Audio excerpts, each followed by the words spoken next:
Hello, everyone. Stephen Finesse here, Director of MGD Wealth, and thank you for joining today and viewing our presentation on governance, the frameworks that reduce risk and strengthen outcomes. It's a pleasure today to be joined by Robbie Parkinson, Private Client Advisor here at MGD.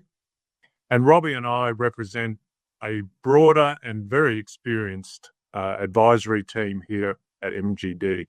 It's important to note this is general advice information only and doesn't take into account any of your personal circumstances. Therefore, with all of these types of presentations, we encourage you to talk to your private client advisor here at MGD in relation to any queries that emerge in regards to your personal financial advice needs and circumstances. Today we'll be introducing ourselves, MGD Wealth, our investment beliefs. We'll be talking about what governance is, especially through the lens of investment governance, why governance matters, and we'll be talking about the differences between governed and ungoverned portfolios to help step through the risks. Before moving ahead, if you're familiar with us, MGD Group, or less familiar, want to touch on what we do holistically and how we work with clients in multiple facets of their financial lives. We represent the wealth team, and investment governance is important through asset management and investment outcomes, or intended investment outcomes at least. But this is one part of what we do in totality at MGD, and we look to really build long-lasting, trusted relationships that span a variety of disciplines to help put our clients in the best position, themselves and their families, today and also decades into the future. From a governance perspective, one of the things that we do here within our own team is having suitable structures, ensuring that there's that suitable oversight, that roles specifically allocated to the right people to deliver on the right outcomes. So we'll go through governance in more detail in a minute. Just wanted to introduce the MGD Investment Strategy Group. We have various individuals in various roles managing various elements of how our AFSL is managed, our investment strategies that we advise clients on are considered, reviewed, and who we work with as well to achieve those. But what we're talking about here with investment governance starts right here internally with us at MGD. Thank you, Robbie. For those of you who have been or are long-term clients of MGD, you'll be fully across our investment beliefs that are critical to our advisory delivery here. It's a six-prong investment belief overlay. Ultimately, client goals are the most critical, and we're a goals-based advisory business. Risk management's super critical in everything we do here. Obviously, asset allocation in terms of running portfolios is a critical input. Efficient portfolio implementation and professional portfolio implementation is critical. Diversification is obviously a lever that we use within our goals-based advice process. But in terms of today's presentation, the big emphasis is on governance and protection. This has been a key element of our investment belief platform for a long period of time. And unfortunately, as many of you would be aware in the press, there are investment arrangements in the Australian financial landscape that has gone astray over the years.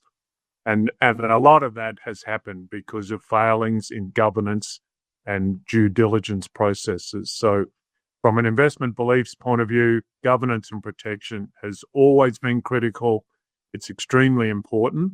And hopefully today's presentation helps delve deeper into what governance means and how seriously we take that at MGD. What investment governance?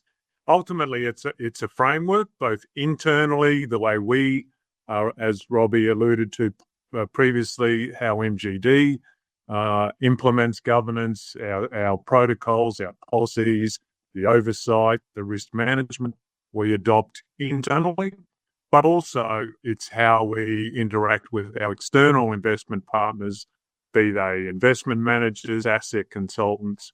So ultimately, it's an overarching framework, critically important because our valued clients deserve strong outcomes, and a lot of that obviously comes from investment markets, good investments, but that only comes through having a very strong investment governance belief system, but also living and breathing it every day.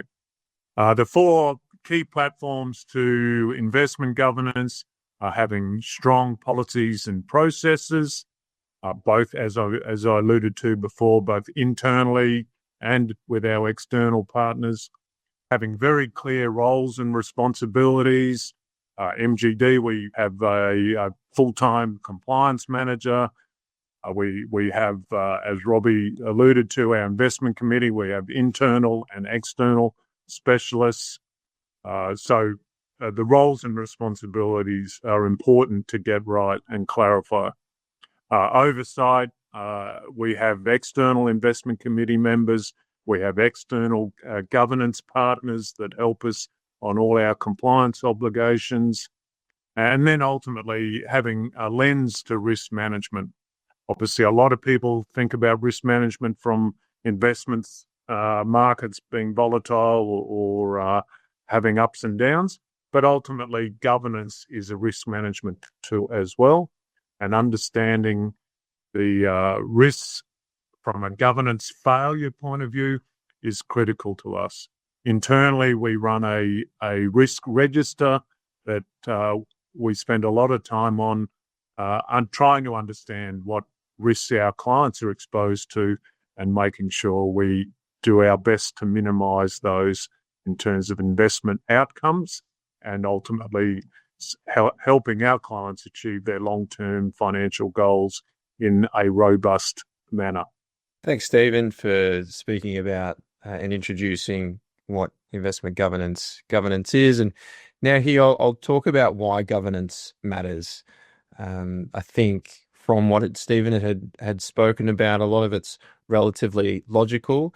But at the end of the day, one of the things, the key element of why governance matters is it's the bridge or how we ensure that investor intent or strategic intent from what we're doing with our clients day to day is actually realized, and what we're looking at putting in place in terms of achieving objectives, those objectives are realized. So it really ensures that the plan and is on track and maintains on those rails, whether that's at an investment level or a strategic level where we're engaging with our clients and the work that we're doing there up and above the investment portfolios. How we get there is managing risk and volatility really intelligently as best we can. As investors, if we're going to expect a return above the risk-free rate or a cash rate, we're expecting some level of risk. Now, that also depends on the investments that we're allocating to. Within reason and what's expected, look to manage risk and volatility as best we can, whether that's through portfolio construction, investment research, portfolio blending, and it's also ensuring that the right strategies are paired, investment strategies are paired with the right strategies at a client level as well. Governance also matters from a clarity and an oversight perspective. So it's good to have all of these considerations in place, but if it's not always being overviewed and ratified, are we getting the most out of our intentions? So again, if we have all of these policies and plans considered, but they're not being applied, what's the use of them? So having this clarity and oversight is really important, and an important foundation of that is accountability. Strong governance ensures that all that's intended wraps up together and that we get to the right outcomes for our clients at the end of the day. So here we side by side look at a governed portfolio versus an ungoverned portfolio, picking apart some of these considerations here. So A governed portfolio, decisions are anchored to agreed goals and strategy. We've got that strategic focus in mind the whole way along. If we flick to the right-hand side of the page, ungoverned portfolio, you're more likely to have decisions driven by emotion or market noise. We're living in a world of a lot of geopolitical tensions. And I've never seen a day where a newspaper hasn't filled its papers. How do we work through all of that and understand when is it suitable to make change and when is it suitable to work through? What is, and hold your position, what is the best way to get to the best outcome for our clients? It also ensures that we're able to mitigate the risks of certain biases creeping into decision making again. So that helps us from a governed portfolio perspective. All of this helps us ensure that we're disciplined and maintained on our directive throughout market cycles. We really don't want to have reactive changes through volatility. Those commonly lead to bad outcomes or making potential bad outcomes worse. So not only did we want to avoid those up front, we also want to make sure that the systems and processes are in place to intelligently think through and work through or whatever part of the cycle that we are in at any given time. The clear roles, oversight and accountability are important, and that's important for any team or anyone wanting to achieve an objectives. If there's clear accountability for roles and outcomes, then there can be finger pointing, there can be slow movement to the right strategies, or there can be bickering and unclear direction. We really want to avoid that, and strong governance helps manage that risk as well. Overall, a strong governance process ensures that the portfolios and your overall strategy remains aligned, resilient, and intentional. We really don't want portfolios drifting away from stated goals. You as a client don't want to sit there and wake up one day and feel like where you are and where your portfolio is aligned is away from your objectives. We need to make sure that there's constant engagement and work done on the portfolio and done with you as a client as well to make sure everything is aligned, because that puts us guiding you and you, most importantly, in the best position to succeed and achieve those objectives that are so near and dear to you and your heart as well. One of the strategies that we've brought into MGD and we've followed for many years now is working with the support of investment specialists and asset consultants. On the screen here, we introduce 3 of our key asset consultant and investment manager partners, Willis Towers Watson, Quiller, and Morningstar. And now I'd like to hand over to our interviews that Stephen and I recently completed with representatives from each firm, talking about their own internal governance views and processes. I hope you find them informative. Today I'm joined by Angus O'Gorman, Head of Investments Pacific for WTW. WTW works closely with MGD as an independent asset consultant partner and has done for many years. Their role is to provide objective manager research and operational due diligence research that ultimately complements our own internal governance framework. This helps test processes, monitors emerging risks, and informs oversight of our investment manager research process. In practice, WTW helps us assess manager quality through their structured ratings process internally, identifies red flags, and ultimately brings global research to our investment approval process here at MGD. Ultimately, MGD remains responsible for client advice and portfolio decisions. However, WTW's independence to our own processes strengthens the discipline and transparency we expect from the investment managers that we appoint. Angus, thanks for joining us today. Thanks, Stephen. It's a pleasure to be here. Angus, leadership is key to good governance. Within WTW, what role does the board and the senior management team play in setting and monitoring governance and ethical standards? Pretty large business, WTW. So senior management is responsible for setting our culture and upholding our standards, ensuring we have the right structures and tools to deliver on our promises to clients. These words and actions set the tone for how we act. In regard to structure, senior management has designed a process that incorporates compliance, risk, and legal functions that oversight the activities of each line of business at WTW, including the investments business. Angus, with that top-down board and senior management direction on good governance and ethics, ultimately when you get to the underlying teams, the investment teams versus the compliance teams, they need to be able to obviously work together, but they need to be able to do their respective roles with strong governance. How do you oversee bringing those teams together, but also respecting the independent roles they have of each other? Sure. Well, firstly, the functions you mentioned are all separate at WTW, and they have distinct reporting lines. We have embedded compliance people in each geographic region who report to a global head of investments compliance who sits in London. She in return reports into the WTW compliance function, which is part of our Office of General Counsel. We have a separate vertical for legal, which also ultimately reports into the OGC, the Office of General Counsel. And we have an operations function, which reports into our Chief Investments Operations Officer, that's a mouthful, who has a reporting line into our overarching operations team. Angus, we live in a rapidly changing world, AI and cyber risk, etc. How does a organisation like WTW globally, but also domestically, handle and stay on top of emerging risk and risk management issues? Yeah, it's a challenging environment for sure. There's three oversight functions that play different roles in regard to identifying these risks. So compliance, legal, and risk management.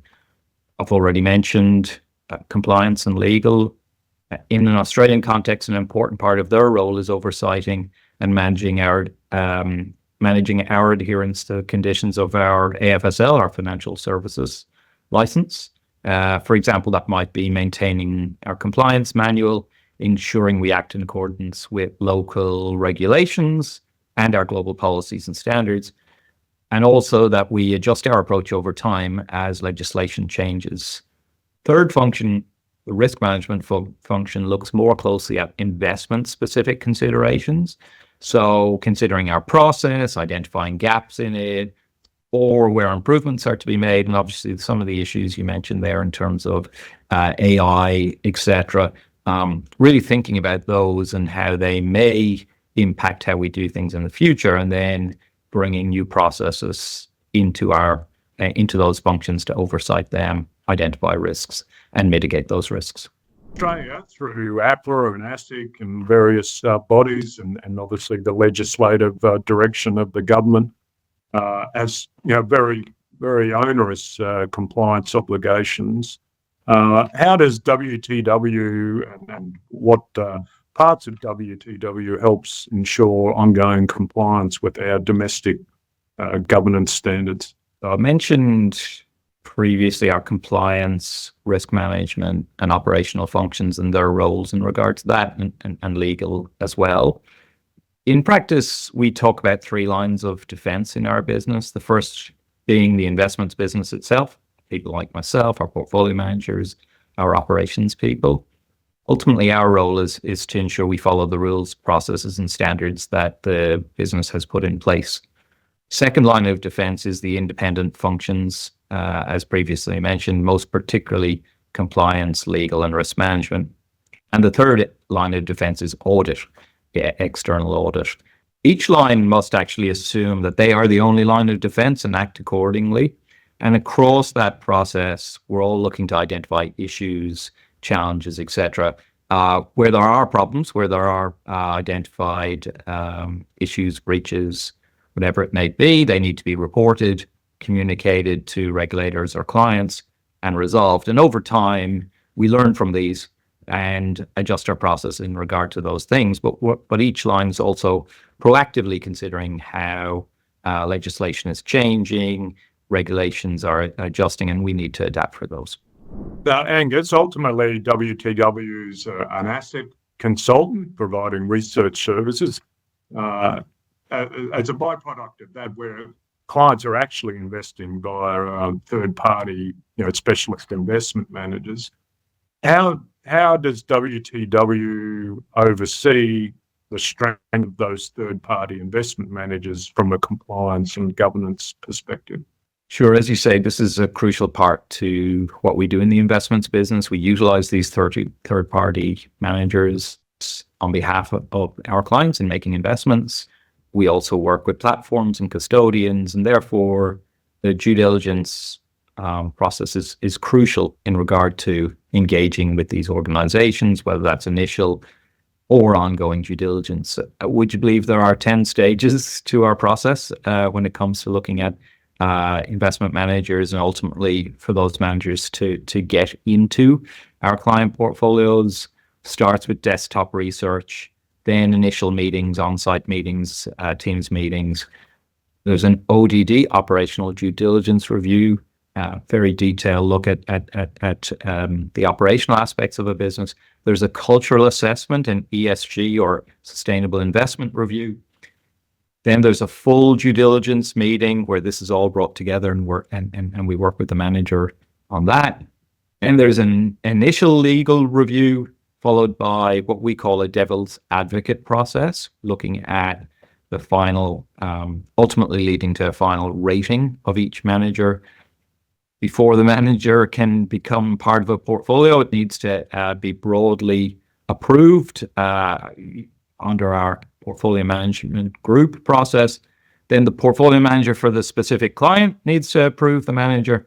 And finally, we get into legal negotiations and then implementation. So, as I said, 10 stages, a long process. Normally takes from 12 to 24 months to actually do all that work and due diligence.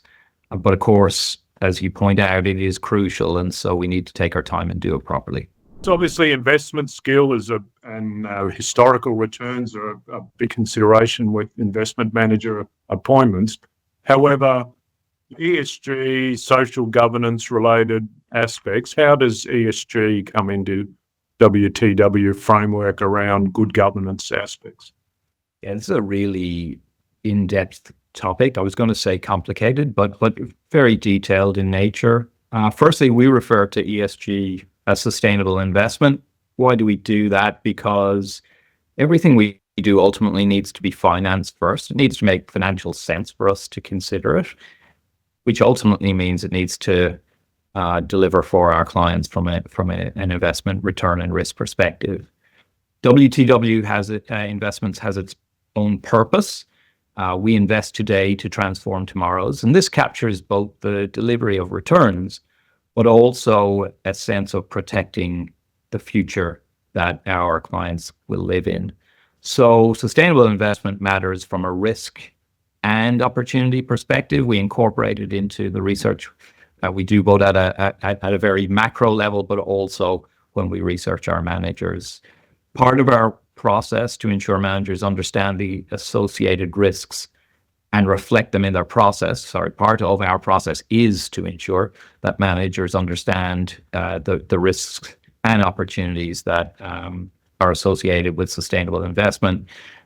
We also want to make sure that managers are considering expectations of society and changing regulations. In regard to climate, we work with our clients on climate action plans, effectively the decarbonization of their portfolios, commitments to net zero, and we work with them on reporting that journey over time. And we've built a number of metrics to assist in this reporting. It's a huge area of research for us and has been over many years. We have a global research network and think tank called the Thinking Ahead Institute.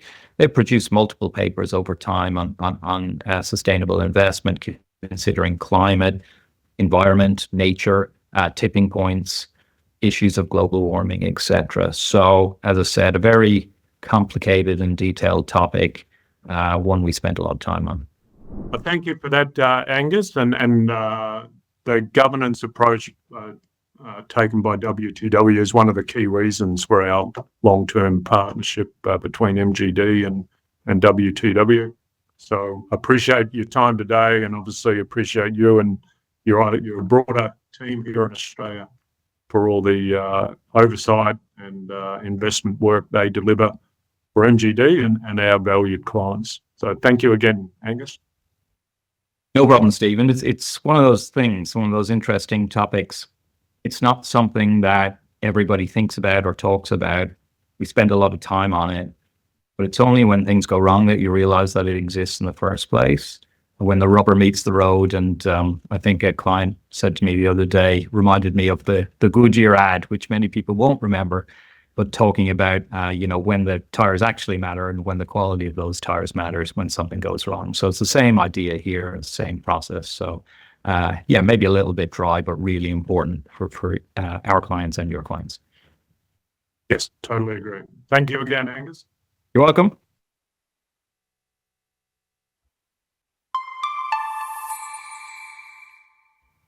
At MGD, we partner with specialist investment organisations with market-leading capability to deliver the best possible outcomes for our clients. Morningstar is one of those partners. While many of you might know Morningstar for their global research coverage, one of their roles is also as an investment manager, and that's defined by their Morningstar Investment Management business. They design and manage multi-asset portfolios across various mandates, such as the medalist and real return strategies that you may hold in your portfolio. Built by a dedicated investment team and supported by Morningstar's global research and portfolio construction expertise. The depth of responsibility is why today's focus on governance is really important. We're joined by Michael Melseed, Head of Institutional Portfolio Management at Morningstar. Thank you for joining, Michael. Thanks. Great to be with you today, Robbie. Appreciate the time. Michael, we've got a few questions that we'd like to have you share with the audience. The first question today, how would you describe the importance of strong governance and an ethical culture within your organisation? Yeah, so it is of critical importance at Morningstar, being a manager of client money, and we take that responsibility very seriously. I think one of the key aspects of Morningstar is taking it back to our core mission, which is empowering investor success. And that permeates everything we do at Morningstar, and it really creates this solid foundation for how we approach decisions that we make in the business, that make sure we are operating to a very high ethical standard with strong governance processes, because we're putting investor interests first. We're also a large global organisation, so we're very well resourced when it comes to compliance and governance, and we have all of the structures and processes in place to ensure that we're upholding a very high standard. And we manage money for institutional investors, so that also brings with it a very high standard of governance and compliance that's required by those very high-end clients. And so everything we do has to meet that very high bar that we set for those clients. So really it's embedded across our entire organisation and practices, which is a key strength. And then lastly, that strong governance and ethics culture is really embedded across all employees. It's really everybody's responsibility to take ownership of compliance and governance, and that's the culture within the firm. That it's not just leadership or the board's responsibility, it's everybody's responsibility to make sure they're upholding the high standards. How do you maintain independence between investment teams, compliance oversight, and operational functions? Yeah, so independence is really important, that we have that between our functions, and it's just built into our business. So the investment team, the operational team, and the compliance team all have completely separate and distinct reporting lines. So it's a very clear delineation of tasks. And if we think in a practical sense, you've got the investment team making decisions to implement or to put trades on. They provide that instruction to the operations team, and then they're independently verifying pre-trade compliance and executing those orders. So those two are separate. And if there are any compliance issues raised within the firm, that again is completed and investigated separately by a dedicated compliance team. So we all work together and have interaction with each other, but in terms of our actually operations, we're completely separate and independent to ensure that there is good governance between those operations. What processes or review mechanisms do you use to identify and assess emerging risks in managing client capital? Yeah, so risk management is a really important function of what we do day to day. Firstly, the portfolio managers are very conscious of risk when they're making investment decisions and constructing portfolios. But we also have formal risk review processes. So we have a head of risk who is independently monitoring and doing analysis on investments and portfolios across various risk measures such as tracking error, volatility, drawdown risk, etc. He's providing reports to the investment team and reporting to the investment committee on a regular basis. We hold 8 investment committee meetings across the year, across all of our investments.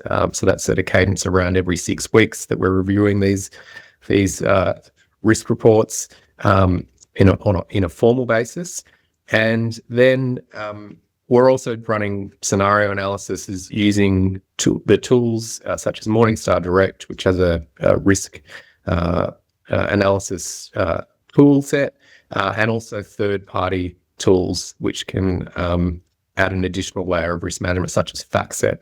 So we're analysing the portfolios for drawdown risks in different scenarios and using that to assess overall risk within the portfolio. How does your operational due diligence process protect clients from risks such as fraud or cybersecurity threats? So again, this is when we are assessing third-party service providers to Morningstar. We have a very thorough process in vetting them and making sure that their procedures and operations are of a standard that are acceptable to us to work with them as a partner. So we have a team that actually goes and does operational due diligence on any third-party service provider, looking at things such as cybersecurity, understanding all of the background of those organizations and individuals, so that we can ensure that all the risks are mitigated in that sense. How do environmental and social aspects of ESG considerations factor into your governance framework and investment decision making? Yeah, so ESG, we see that as a subset to fundamental research and fundamental investment risk. So we look at it as part of our fundamental research process as one of the factors. So if we think about governance, the G in ESG, that is again an ongoing critical factor for any investment that we look at to make sure that it is fit for investment. The environmental and social aspects of ESG, those can impact the social license for a firm or investment to operate. So that's an important consideration when thinking about the fundamental risk of an investment. But we don't treat ESG as an exclusion for investment, and we're not limiting ourselves in terms of our investment universe based on investment exclusions, as some may do. So we'll manage ESG risks on a fundamental basis, as it relates to, say, position sizing or offsetting risk factors or holdings within a portfolio. We also have the ability to utilize some internal resources for ESG analysis, such as Sustainalytics, which is a Morningstar-owned firm, and they have their own proprietary ESG analysis that we can utilize for that fundamental risk assessment. Thank you, Michael. Today's discussion reinforces a simple point. Robust governance is a bridge between investment intent and investor outcomes. It's how portfolio decisions stay aligned to stated objectives, risk is identified and managed early, and clients receive the outcomes that help drive their overall wealth strategy. We'll continue to hold our partners and ourselves to a high standard on oversight, risk management, ESG integration, clear client reporting, and overall governance matters. Thank you for your time. Thank you very much, Robbie. Hello, everyone. Stephen Furness here, Director of MGD Wealth. And today it's a great pleasure to be joined by Andrew Connors from Quiller Consulting. Andrew is one of the founding partners of Quiller Consulting and has a great pedigree in professional background, specialist in asset allocation and risk management in particular, and has an extensive career resume, including senior roles at MLC Investment Management, Deutsche Asset Management, amongst others. So great to have you along today, Andrew. Thank you very much for having me, Stephen. I look forward to a good discussion today. Andrew, it's topical at the moment, but it's relevant at all times, is good governance and ethical culture within organisations, and particularly organisations like Quilla and MGD, who have the important role of being custodians of our clients' capital. How does Quilla overlay the importance of governance and good ethical conduct within your organisation? Yeah, it's a really important question, Stephen, and you know, in my opinion, good governance and an ethical business and the policies that support those are driven from the top of our business. You know, if the leadership are not displaying those qualities, then how do you expect your staff to display those qualities? So, you know, it starts for us right when we recruit people. You know, we certainly look to uncover the history of people we recruit. When people join our business, the very first day, we have a meeting with them and we discuss and help them understand the company values. We have 6 values that we hold as key driving forces for our people and our business. And elements of those are very much focused on compliance and good governance. The very first one of those values is clients, and it's we put that at the very top because clients are at the heart of everything we do, and they are the reason we exist.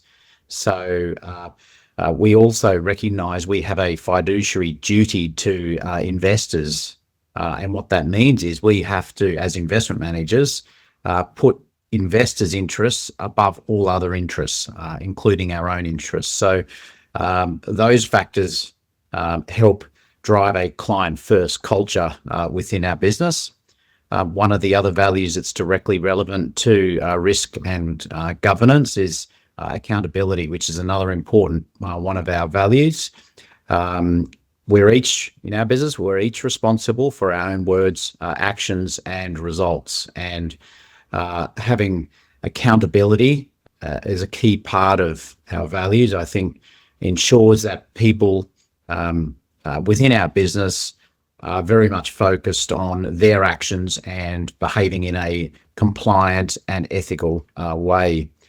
We have other values that are associated with other factors, you know, innovation, teamwork, etc. But I think those clients and accountability are the key elements of how we drive our ethical culture.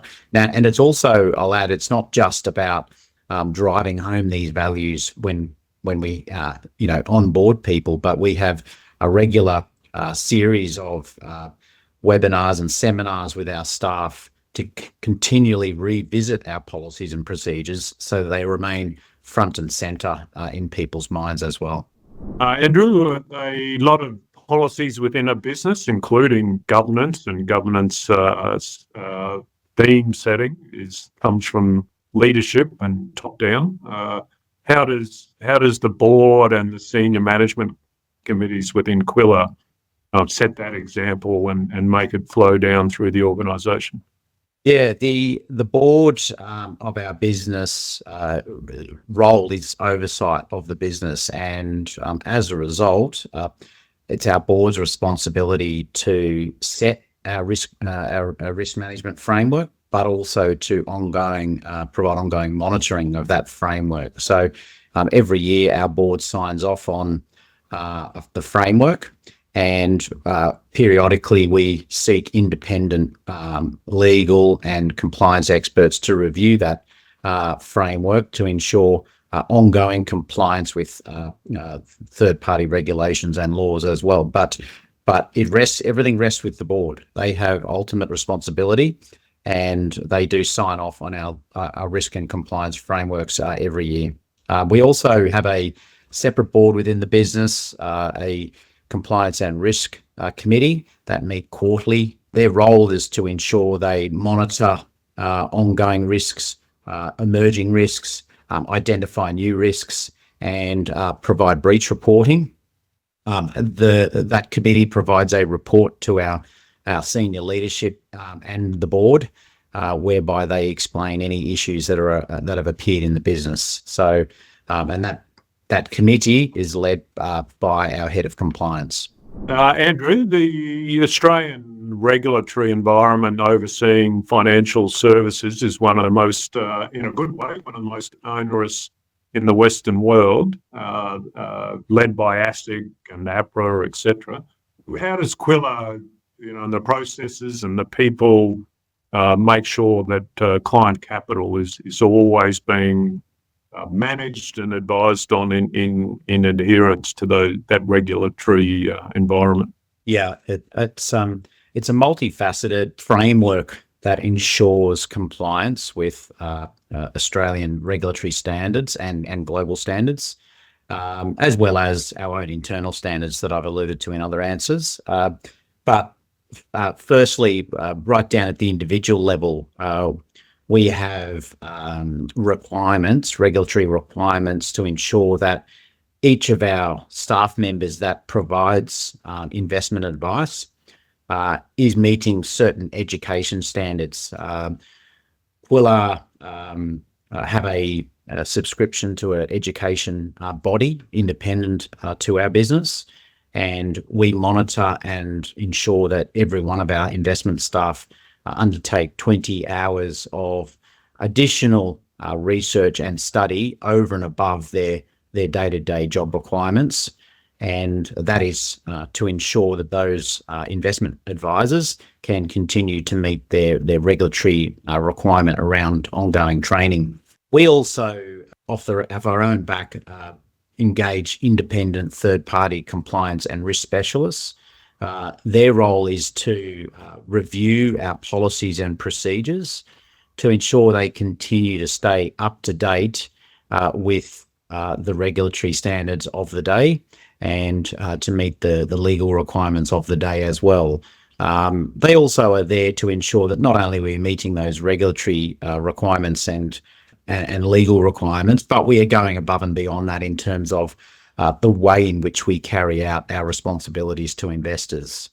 So that is a very important part of our ongoing process. We also undertake either semi-annual or annual reviews by a lot of the third-party platforms, all the third-party platforms that engage us to provide our investment products. We're currently represented on 8 independent investment platforms, which means at least 8 times a year, sometimes more when we undertake a semi-annual review with those platforms. Their trustees are reviewing all of our internal systems, our processes, to ensure they continue to comply with regulatory guides and legal standards as well. Andrew, Quilla Consulting and the relationship that we engage with here at MGD is primarily an investment consulting relationship where you're undertaking research and due diligence on third-party specialist investment managers. Obviously, that's an important layer for you at Quilla to really be on top of those managers and making sure their internal standards are appropriate and up to the highest level of regulatory oversight. Can you give us a flavour for what Quilla does in that regard? Yeah, well, it's once again, there's no one element that dominates all the others. It's a multifaceted process when we undertake a review of a third-party investment manager. There are certainly investment and quantitative related parts to that review, which will uncover any sort of issues or areas of concern around investment performance. That is certainly a large element of it. But the other element that we undertake is a qualitative assessment of the fund manager itself. And that includes understanding the people involved with managing the fund, understanding the business as a whole that sits behind those funds, that we're researching, looking at the processes that they have in place to manage compliance and governance and risk within their businesses. We also look to uncover any audit issues. All these fund managers that we review have a requirement to undertake an annual audit, and we want to understand if those audits have raised any issues or whether they're an unqualified approval of those fund managers. One interesting element which we also find particularly useful is if a fund manager, for instance, has left an investment manager, then we seek to do interviews with those fund managers, because often when an individual is no longer employed, they sometimes are more willing to speak freely about perhaps any underlying governance or risk issues that might exist at an investment manager, and that sometimes proves useful to uncover any further lines of questioning which we need to undertake. Andrew, all the interactions we have and your feedback today about governance and responsible investing, etc., is all good verbally, but the evidence is in the reporting and client communications, etc. Obviously, MGD is aware of the great work you do there. Can you give our clients a good overview of your internal measurement and reporting system? Yeah, there's multiple areas that Quilla must comply with. I've mentioned before that each of our individual employees must meet internal training standards every year, and we monitor those internal training standards every quarter to ensure they make progress towards achieving the 20 hours of training that are required. Importantly, as part of that training that we require of investment advice providers in our businesses, that some of it is in investment research, but there are elements that are mandatory that we require that cover off risk management, ethical investing, meeting compliance and legal and regulatory obligations as well. So we're ensuring that all of our staff members are kept up to date through that standardized training program, which is provided by a specialist third party called Kaplan.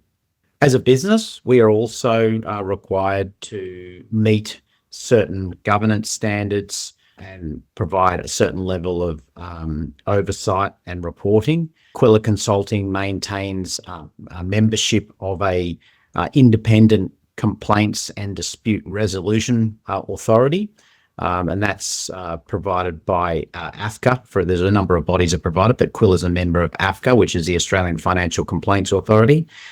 We also must comply with various standards associated with our AFSL, and they're things such as solvency requirements. We've got to have our financial statements audited by an independent auditor every year and achieve and get provided an independent auditor's report. We've got to lodge our financial statements every year so that ASIC can review those even when they require. So there's a whole bunch of reporting requirements that we're required to do. Obviously, MGD, we keep MGD up to date with our standards and internal processes as and when they are adjusted and changed. And that's an additional layer of oversight that is applied by yourselves on Quilla Consulting. And I mentioned in some other answers that we also meet annually with the platforms and their trustees who review us to a certain standard as well. And that covers off everything from investment performance to compliance with regulations to responsible and ethical investing requirements as well. And because we engage with over 8 different platforms, that means we're undertaking at least 8 different reviews of our business by those independent trustees and platforms as well. So there's lots and lots of information we provide to the authorities and to our third-party partners.